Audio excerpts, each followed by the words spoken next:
It's Equity News on Equity Access, your cross-section of the stock markets and of developments in the Zimbabwean economy.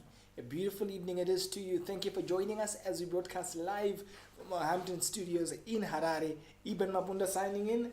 Let's get into business. Edgar's Stores Limited, a listed corporation on the Zimbabwe Stock Exchange, today held an analyst briefing in the capital with the financial report for the 2018 financial year being released there. Edgar's owns and operates Jet Edgar's as well as Carousel stores across the country.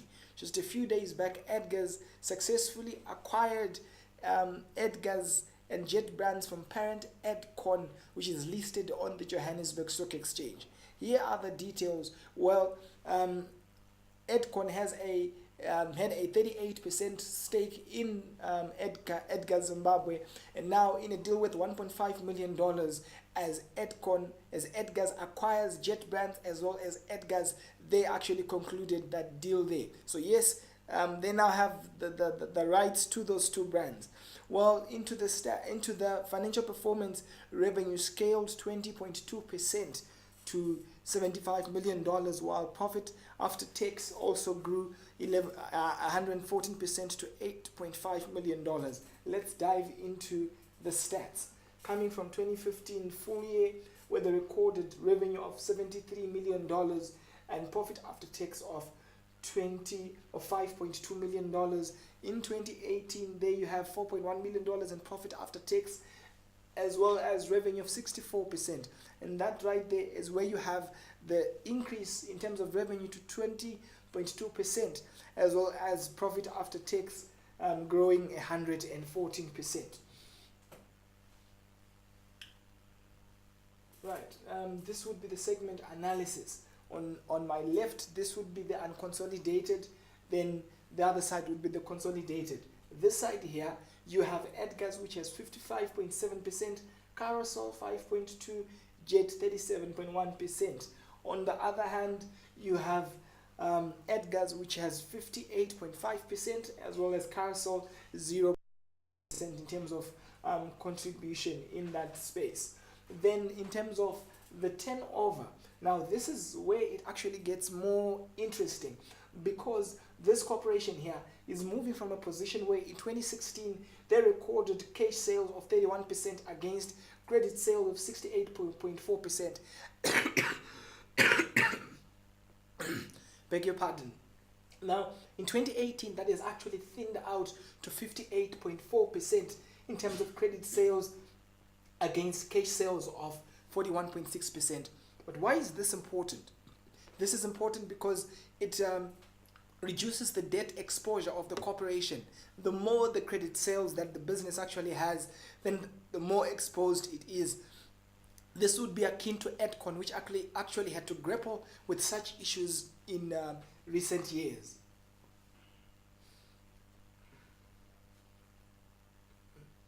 Okay. Right. Then this is Carousel, which is full year 2018. This, of course, would be my favorite, as this branch is actually, or this unit is actually exporting to Botswana as well as South Africa. And with forex issues that continue to dog the economy, well, this would certainly be a positive in that regard. Well, I had a close up with Chief Executive Linda Masterson. Take a listen.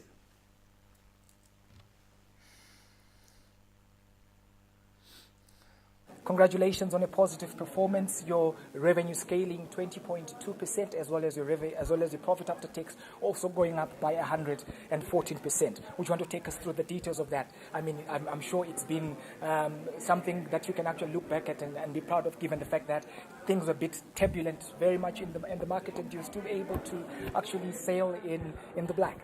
Yes, I think that we did do a lot of cost cutting in our business in the 2015, 16 and 17 years, and we are seeing the benefit of that in the positive jaws ratio that we managed to show for the 2018 year.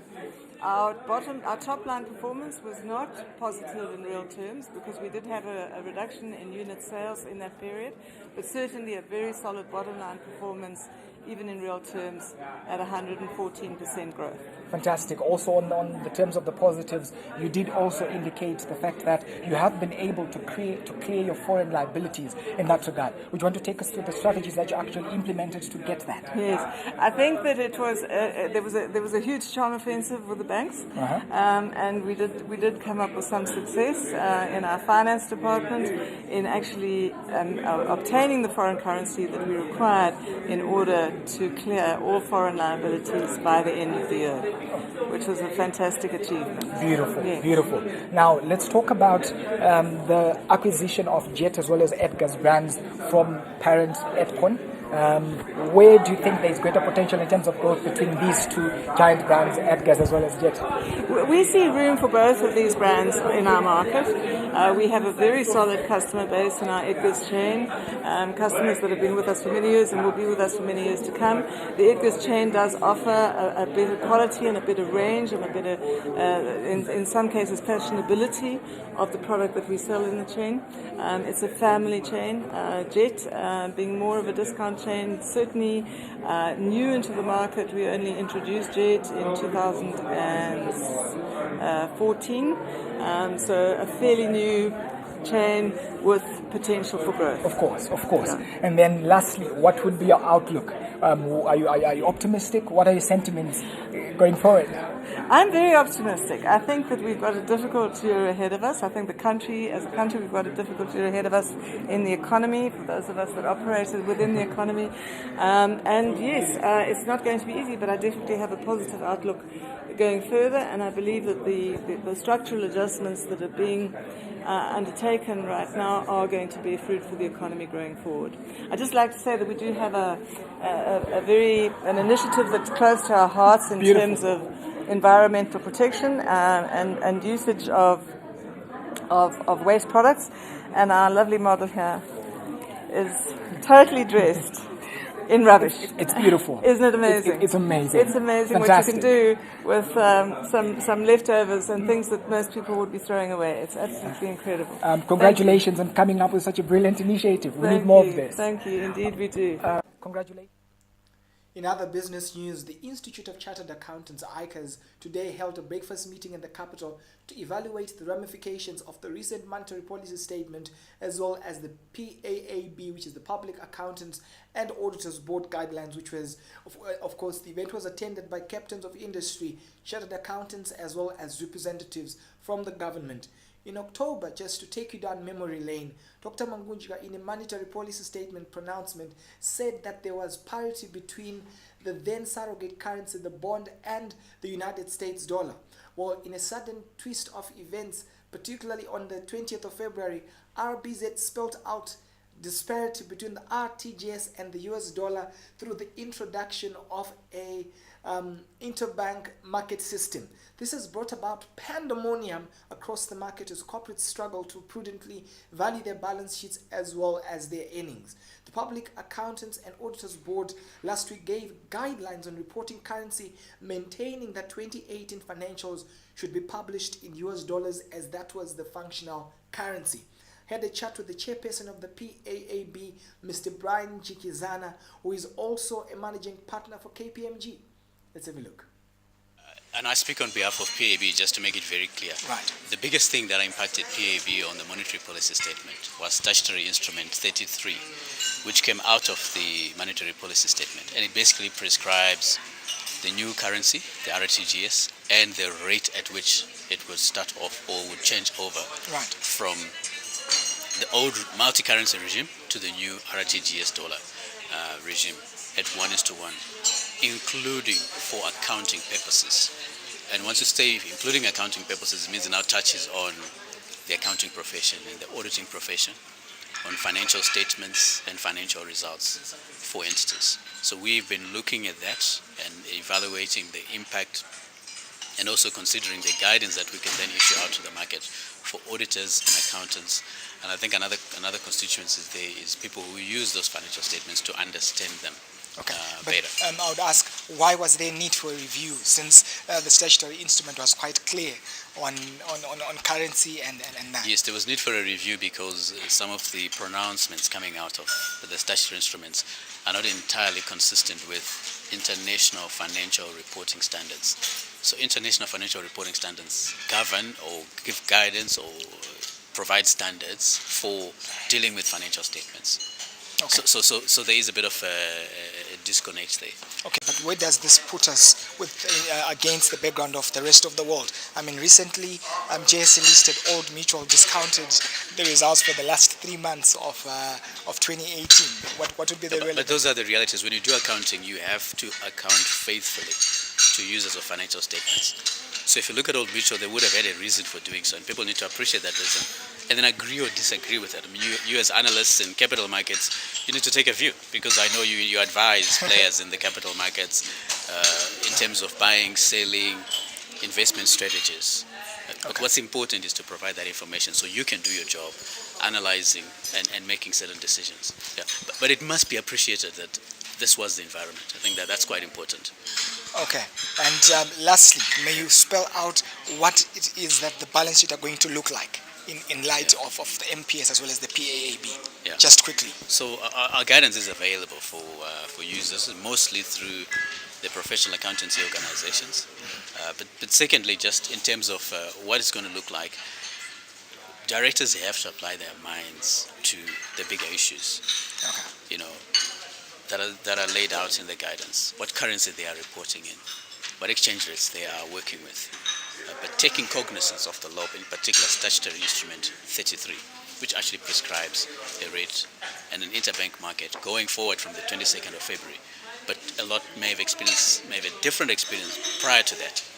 So it's quite a process for them to go through and evaluate what that means. Obviously going through this with their auditors as well. I realize. But there's no underplaying that it's a difficult issue to deal with. I mean, we've got to do this as a market, and try and find a way forward. Now for a conversation on these and other issues, I'm joined in studio by our resident chief analyst, Respect Gwenzi. Respect, good evening and welcome to the show. Thank you, Eben. My pleasure. Good evening, viewers. Beautiful. Linda, the chief executive, made a statement during her presentation after she was asked a couple of questions, and she said that the market distortions that have been prevalent in the economy have actually worked out perhaps in the positive, because she said that the salaries were too high at US dollar, and now that there's the interbank system and there's actually disparity between the two currencies, this would actually make Zimbabwean products more competitive as well as the salaries in that sense. What are your thoughts where that is concerned?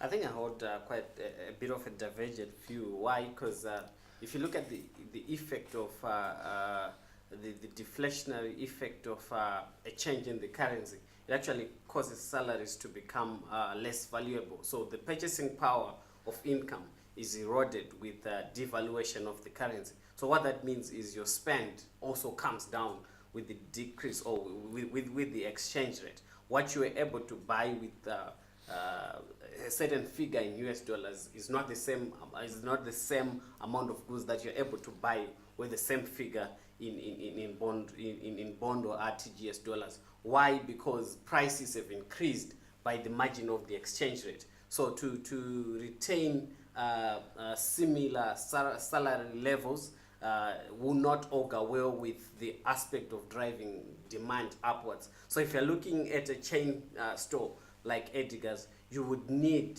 the spend, or you would need the salary income levels or the purchasing power of a consumer to actually increase in order for you to also enjoy the benefits. But in the year under review, what we saw was a sharp gain in terms of prices notably in the final quarter, which is exactly what helped drive the net revenue performance. But I think it came with two effects. In the final quarter, we saw volumes sharply plunging against the prior period, and in fact, it actually dampened the overall volumes performance from both of the two key chains within the group. So I think the deflationary effect on demand is not as good unless if salaries are readjusted upwards. Okay. Well, she also did mention the fact that 2 stores were actually destroyed sometime in Kadoma, sometime in 2018. That's actually in Kadoma. One of them is Edgar's, the other one is Jet. And she said that by April, they expect those 2 centers to actually be up and running.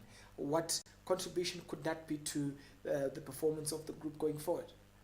I think if you are looking at it, I wouldn't know the breakdown of each particular region's contribution to the overall group's profitability. But if you want to look at how Kadoma is positioned within the geography of Zimbabwe, this is in a key province which is known mainly for minerals. It's actually sitting on the Great Dyke, and looking at 2018 and how gold, notably from small-scale miners, scaled up and Zim some record revenues. I think Kadoma would be positioned as one of those key areas where you would want to have presence because of the mining and especially gold activities in that area. But if you look at the nature of the sales within both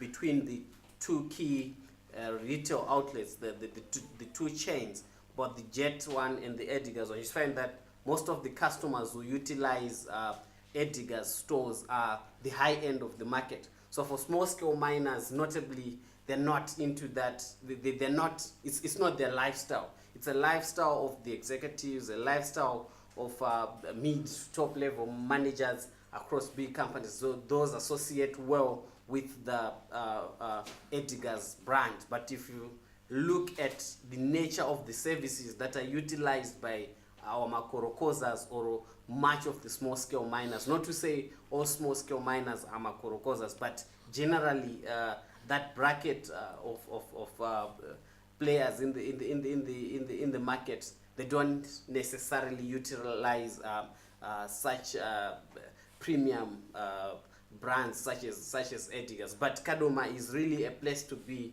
notably because of the mining activities that's reshaping the matrix around that town. So I think once it comes back, I think it's gonna also contribute in terms of driving performance upwards. Okay, then on to what seems to be an interesting one. ICAS, they're holding a breakfast meeting and corporate leaders coming in from left, right, and center. I mean, there was pandemonium. People are trying to make sense of what this actually means, the PAAB, as well as the monetary policy statement. And it seems as though corporates are actually concerned about their earnings as well as their net book values. How do you think that that would perhaps influence the performance of the corporates, or should I say the standing of the corporates across the board? This is about valuation of a foregone period. Different valuation methods are likely to obviously impact in terms of how the financials end up looking like. But I think the best line of what the PAAB said was the USD was the functional currency.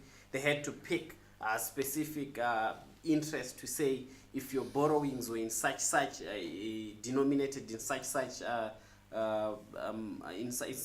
currency, then they have to be classified in such. If your income is coming from a source A or B, then it has to be classified in such a way. But on the net, I believe that it's not going to cause much headaches. But I believe there could have been more. I still feel that for the final quarter of the year, we could have moved with a discount to the local currency, given that by Q4 most of the players in the market had started adjusting for the disparity in the exchange rate, save for some. So I still feel that we could have done it better, but there's no one size fits all in this. And what the PAA did was more consistent with the policy of the economy, and also it does not diverge much from the IAS 22, which guides companies in terms of the reporting currency. I think there is a reconciliation that needs to be done, but it was far much in line with the expectation. There was a burning issue at the event, questions being posed to Zimra with regards to how it is that Zimra is collecting VAT in US dollars, and yet all the other taxes are actually in the RTGS dollars. What would be your understanding of that? Yeah, I think it all comes with the currency shift. It has just been, and there are a lot of excesses around how Zimra was collecting revenues before. If you look at the import duty for vehicles, it's still denominated in USD, and obviously VAT is still denominated in USD. But I think there will be a reconsideration of such matters going forward, because the functional currency is now the RTGS. So effective the 24th, 25th, between the 20th and 25th of February, I think there will have to be some recalculations to really factor in the prevailing exchange rate, maybe as at the 25th. So Zimra will have to realign its tax policies and its tax measures in line with the reality on the ground. Okay, thank you, Respect. Thank you, viewers. Please stay with us. Up next is the money markets.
Welcome back, viewers. We now look at the daily dose, which looks at the stock market with Anesu.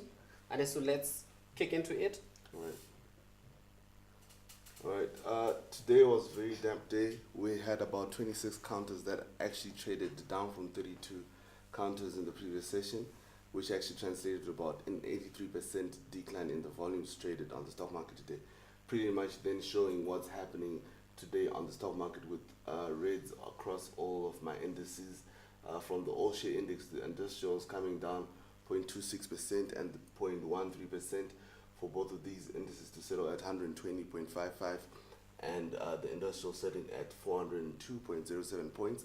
Now the minings index then has given in by coming off 6.57%, pretty much due to BNC fall and a Rio Zim fall as well. Now we need to remember that the minings index does have about 3 active counters currently, which are your Rio Zim, your Wange, and your BNC. Falcon Gold is under a little bit of suspension currently, mainly because of their failure to publish their financial results in the last trading season. So if you had to take you back a bit in terms of context, the market performance has likely been negative. The stock market has been coming off for quite some time now, a consistent 4 weeks of losing ground, and it's only on Monday where we saw a marginal recovery in the stock market. But generally the stock market has been negative, coming off Friday, coming off Tuesday, and today again we saw a decline in performance, and this is really against the backdrop of so many companies starting to release their financials, the PAAB prescribing how companies have to progress like in terms of delivering of their financials. But the board has been read against a decline mainly driven by heavy caps. Maybe you can take us through the major key drivers of the negative performance as shown by the top 10. All right, the top 10 pretty much has Econet, Delta, and Cassava coming off, inclusive of Padenga, which seems to show a little bit of oscillation this week, when it actually did come up yesterday after it retracting from a loss in the previous session again. So there's a bit of an up down there for it to settle at 97 cents today. Old Mutual was the only counter which was in the positive today, coming up 3.13%. If we just have a look at how our 5-day trend is looking currently, you'll notice that the top 10 index has a huge drag on the stock market, which really shows you the weightiness of how those top 10 stocks have been actually performing and causing for that 4-week recession in the market, for evident by 4.39% decline in the last 5 days, while the Osha index is actually down by 4.33%. Could there be a solid reason to justify the movement in the stock market? Because it's just a few weeks back we were in the black. The overall stock market was actually trading in the positive. Could there be any what you would call key drivers to such a performance? Because some of the view that given that there is an adverse outlook in terms of the exchange rate, therefore it is more prudent to keep your money in stocks. In fact, it's a hedge, but it's neither here nor there. Yes. Some are expecting a recovery, some are expecting a downfall. What would you really say to be the major driver of this downfall? Because we saw the stock market rising in 2017, rising again in 2018, and beginning 2019 on a very positive note again. So I think there is need for possibly a view in terms of where is this coming from and where should we be? Well, basically, this decline has been pretty much influenced by how the macroeconomic performance of the country has been going. Well, you would find that prior to the MPS, there were a little bit of increments in the stock market. Before we actually, I think about a week or two before that, we had a very green board in terms of our year-to-dates, and then it started receding, slimming down that year-to-date gap. Then we totally came into the red. Now, basically, you would find that a lot of investors had put their money into the stock market trying to find a safe haven because they expected a very hard landing in terms of the MPS. Now, the MPS then came in and had a pretty much semi-fixed exchange rate at about 2.5.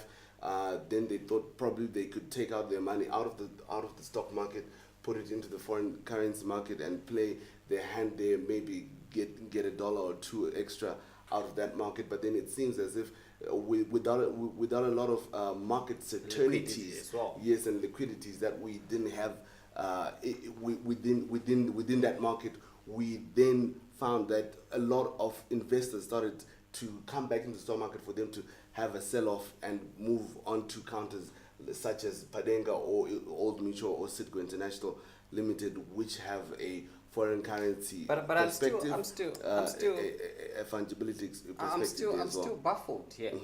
We are saying that there's no implies that there is no forex or enough forex on the market. Whereas on the other hand, the permanent secretary comes in and says the only transactable money in the economy is about 2.8 billion. And if we are to convert this 2.8 billion at a market rate of about, say, at a market rate of about, say, 4 times, it wouldn't. I mean, if we are to consider what's in the economy in terms of USD on a month-on-month basis, we have about 300 million. So if you are to put that 300 million into 2.8 billion, the net effect will not give you an exchange rate of more than 6 times. In Yes. fact, that's about It's about about 1.8, 1.8 in transactable balances. So how does it play out? Why would we say there is no liquidity? Who is holding the money, and why are they not pushing the money on the exchange? And where are they expecting the demand to come from? Because there should be a conciliation, a reconciliation of sort. Because if you are saying, I'm holding money, you're holding money because you know there's demand. And therefore you are not willing to push your money at a certain rate. I think there is that shrouded, that mystery in terms of how the market is presently positioned. Well, it's a game of cards currently, because you would realize that the government is saying that there is money, the demand is there, but then they're not actually bringing it out, which pretty much shows in the numbers, because the foreign exchange rate was at a steady 2.5 for the first week. A lot of players really didn't know how that market was going to play out, whether the government actually has the money to pump into the market. And it seems as if the government is showing a lack of that foreign currency for them to push into the market. Probably they were waiting for the tobacco season to start up, 30-day moratorium to start to kick in, for them to have a little bit more liquidity coming in from those areas. But then it seems as if those areas are not bearing much fruit as yet. Maybe the tobacco season is a little bit too But you early see how the to have a look tobacco- at it. But then, You see how the tobacco market works? yeah, We have pulled 1 billion this year in terms of financing tobacco, in terms of the marketing side as Yes. well as the production side. And out of that 1 billion, about 700 thereabout is earmarked for the actual purchasing of. And of that 7 billion, we have already received circa 5 to 600 million already. And the difference is what we are due to receive. yes. So when you're looking at tobacco sales or tobacco flows, a significant portion of that money has readily been consumed by the Zimbabwe authorities. So I don't think it's pretty much standard to pin much of the hope on the crop. Why also, yes. if you're looking at the ready numbers, they're really showing that we are strongly lagging in terms of all aspects, volume, value against last yes, year. yes, And we're yes. likely to even perform against last year. Last year, I think we sold about 680 million worth of tobacco thereabout. So obviously, if we are saying on the net we're going to be down, it means if you do an average of that over a 12 months period, then what's due to March, April, May, it's going to be below what we were even what we- enjoying last yes, year. yes, yes, so yes, so yes. so I think there's also a need of relooking on what to say, is tobacco going to change much in the current year? And so no, I mean, there are a lot of expectations, negative expectations rather, in that market. Like you mentioned, we are not expecting very good. We are not expecting a very good output in terms of volume. Already, there has been actually adversely affected some areas that do bring in some tobacco, and then already we were looking at a drought that was going to really adversely affect most of which we've pretty much experienced a very dry spell in the last 2 months, which then brings down the weightiness of some of these crops, and the value of that crop then drops. I mean, the price currently has been trading around about $1.40 to about $1.80 in the past couple of sessions. So you'll realize that price is actually lower than what it was last year. So the value of the crop that is coming out and the volumes are not very impressive. So yes, them pinning their hope onto the tobacco market was a little bit very unprudential for them. But it should be something that they need to reevaluate, and going forward they need to have a very deep look at what they want to do. okay, let's escalate that when we look at the forex markets. And there was Truworths. There was actually Edgar's today, traded stable after publishing its financials. What's your take on the numbers? A growth in revenue, a growth in profitability, a decline in terms of volumes. What's your take on that? Well, I mean, they pretty much enjoyed a lot of inflationary pressure. They're coming in on the prices of their clothing.